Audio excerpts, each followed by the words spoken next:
Bonjour à tous et bienvenue dans ce nouvel épisode de Notes of an Overthinker. Je suis Abdurrahman Kassongo et aujourd'hui, nous allons parler d'un sujet qui me tient à cœur. Qu'est-ce que ça signifie vraiment d'être introverti ?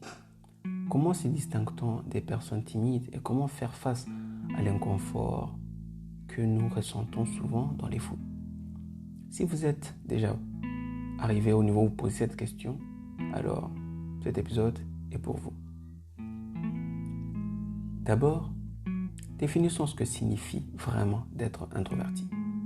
C'est un terme que Carl Jung a popularisé et il décrit les personnes qui gagnent l'énergie à travers des activités solitaires et qui se sentent épuisées par trop de socialisation.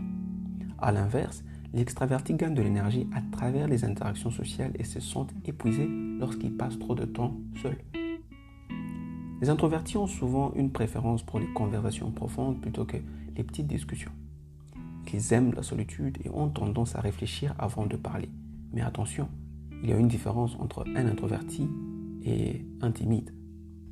La timidité est liée à la peur du jugement social, alors que l'introversion est davantage liée à la façon dont on réagit à la stimulation, y compris la stimulation sociale. Maintenant, parlons de pourquoi les foules peuvent être accablantes pour les introvertis. Cela peut être dû à une surcharge sensorielle, à la pression de socialiser ou au manque d'interaction profonde et significative dans les grands groupes.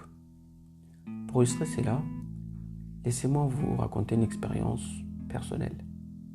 Récemment, il y a eu le mariage de mon grand frère. Et c'est un merveilleux événement, bien évidemment. Mais comme vous le savez, qui dit mariage, dit invité. Et pour certains invités qui venaient de loin, ils devaient être logés chez nous à la maison. Ce qui a fait que les silences auxquels j'étais habitué n'étaient plus. Ça me mettait dans une position où je devais être en interaction avec les gens pour X ou Y raison. Et de plus en plus, ce besoin de me retrouver seul ne faisait que croître. Et les moments où je m'isolais pour revenir à mes bases, les personnes en face ne le comprenaient pas et ne le prenaient pas toujours bien. Certains le perçoivent comme la solitude, certains comme l'orgueil, et certains vont même à l'extrême et décrivent ça comme la haine des humains. Choquant, mais c'est vrai.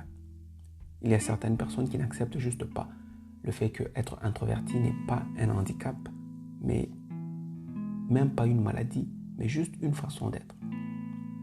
Introverti que je suis arrivé à bien m'amuser, comme jamais, à ce mariage. Et j'ai passé un moment exceptionnel, bien qu'étant dans une foule, et bien qu'étant entouré avec des personnes. Si vous traversez, ou vous avez eu à traverser aussi ce moment, vous êtes arrivé à l'endroit où ce podcast va vous aider. Alors, comment un introverti peut-il faire face à l'inconfort des foules ? Il existe plusieurs stratégies. Certaines peuvent être générales et d'autres plus spécifiques. La première stratégie est de prendre des pauses pour se ressourcer. Par exemple, si vous êtes dans une conférence ou une grande réunion, essayez de vous accorder quelques minutes seul entre les sessions. Cela peut signifier aller faire un tour à l'extérieur ou trouver un coin tranquille où vous pouvez vous asseoir seul avec vos pensées. C'est comme une recharge pour votre batterie interne. La deuxième stratégie est de se concentrer sur des conversations en tête-à-tête. Les introvertis ont souvent une préférence pour les discussions plus profondes et significatives. Et ces types de conversations sont plus faciles à avoir dans un contexte 1 à 1. Si vous êtes à un événement social, essayez de trouver une ou deux personnes avec qui vous pouvez avoir une conversation plus profonde. La troisième stratégie est d'établir des limites personnelles. Cela signifie reconnaître vos propres limites en matière de socialisation et les respecter. Si vous savez que vous ne pouvez gérer que quelques heures dans un environnement avant de vous sentir épuisé, alors planifiez en conséquence. Passons maintenant au réseautage. Concrètement, à une idée reçue, le réseautage ne doit pas nécessairement être une activité de groupe. Les introvertis peuvent construire des relations professionnelles solides à travers des rencontres en tête-à-tête. Un exemple, vous pourriez inviter un collègue ou un contact professionnel à prendre un café où vous aurez le temps et les capacités et un environnement plus aisé pour discuter de vos intérêts, objectifs professionnels et ça de manière plus intime. La communication écrite est une autre méthode de réseautage que les introvertis peuvent trouver plus confortable. Vous pourriez atteindre les autres via des mails bien pensés, des messages LinkedIn ou même des lettres manuscrites. L'important est de montrer un intérêt réel pour l'autre personne et de créer une connexion authentique. Et enfin, le suivi réfléchi est une autre partie essentielle du réseautage. Après une réunion ou une conversation, prenez le temps d'envoyer un message pour remercier l'autre personne et éventuellement proposer une autre rencontre, peut-être une excellente façon de renforcer une relation professionnelle. Et rappelez-vous, les introvertis peuvent aussi être des personnes qui réussissent dans leur vie professionnelle comme professionnelle, aussi bien que les extravertis. Il s'agit simplement de comprendre et d'embrasser sa propre nature. C'est en reconnaissant et en acceptant votre introversion que vous pouvez trouver des stratégies qui fonctionnent pour vous et qui vous permettent de réussir. Pour résumer, l'introversion n'est pas une limitation. C'est simplement une façon différente d'interagir avec le monde. La clé est de se comprendre soi-même et de trouver des stratégies qui fonctionnent avec et non contre ces tendances naturelles. Et maintenant, j'aimerais introduire une nouvelle section qui, je crois, sera vraiment bénéfique pour nous tous. Elle s'appelle « Questions réflexives et actions à entreprendre ». Réflexion et action.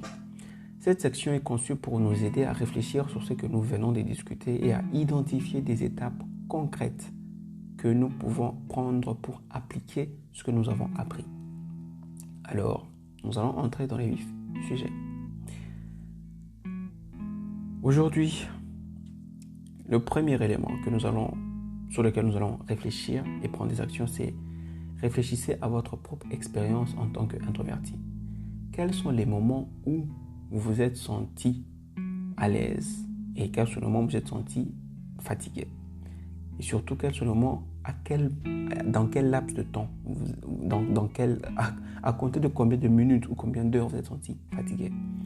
L'action à prendre, c'est juste prendre un moment pour noter ces expériences. Cela peut vous aider à mieux comprendre vos propres limites et préférences en matière de socialisation. Deuxième point. Comment pouvez-vous intégrer plus de pauses pour vous ressourcer dans votre vie quotidienne? Pensez à des moments où vous pourriez prendre quelques minutes pour vous ressourcer. Les actions à prendre, c'est juste essayer d'intégrer ces pauses dans votre emploi du temps cette semaine et notez comment vous vous sentez. Troisième point, pensez à votre approche du réseautage. Comment pourriez-vous rendre les réseautages plus confortables pour vous en tant qu'introverti? Les actions à prendre. Identifiez une personne avec qui vous aimeriez établir une connexion plus profonde et planifier une rencontre en tête-à-tête ou rédiger un mail ou un message bien pensé après la rencontre.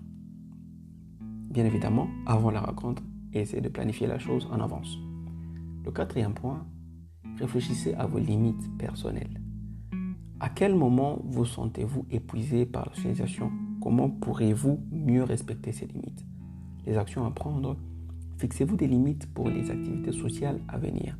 Si vous savez que vous vous sentez épuisé après une certaine période de temps, planifiez en conséquence. C'est tout pour aujourd'hui. Merci d'avoir écouté cet épisode de Notes of an Overthinker. J'espère que vous avez trouvé ce sujet aussi fascinant que moi. N'hésitez pas à partager vos propos et expériences et conseils, bien évidemment. Et n'oubliez pas, soyez fiers d'être vous-même, que vous soyez introverti, extraverti ou quelque part entre les deux. Dans le prochain épisode, nous allons explorer ensemble un autre sujet intéressant, toujours lié à l'introversion, Et le sujet en question, qui et c'est lui qui explique pourquoi les hommes ayant le plus de succès sont des introvertis et comment traiter son introversion comme un levier de réussite et non comme un pont vers l'échec et la solitude. Donc restez à l'écoute pour cela. Merci d'avoir passé du temps avec moi aujourd'hui et n'oubliez pas de prendre soin de vous et de votre esprit. Au revoir et à bientôt dans Notes of an Overthinker.